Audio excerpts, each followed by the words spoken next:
அனைவருக்கும் வணக்கம். என் பெயர் சஞ்சய். நான் இன்று பேச உள்ள தலைப்பு மனித உரிமைகள். பிறப்பால் அனைவரும் சமம். மனித உரிமைகள் என்பது இனம், பாலினம், தேசிய இனம் மற்றும் சமய வேறுபாடின்றி அனைத்து இயல்பான உரிமைகளாகும். மற்றவர்களிடம் நடக்கும் அத்துமீறல்களை தவிர்க்கணும். நம் கண்முன்னால் நடக்கும் தவறுகளை தட்டி கேட்க வேண்டும். மனிதர்களை மனிதர்களாக நடத்த வேண்டும்.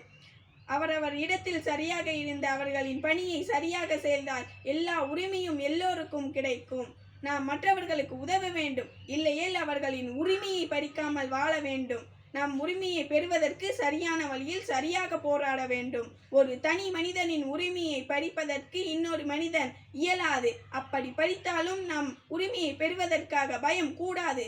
அச்சமில்லை, அச்சமில்லை, அச்சம் என்பதில்லையே. உச்சி மீது வானிருந்து விழுந்த போதிலும் அச்சமில்லை, அச்சமில்லை, அச்சம் என்பதில்லையே என பாரதியின் வரிகளை கேட்ப வாழ்வோம் என கூறி விடைபெறுகிறேன். நன்றி, வணக்கம்.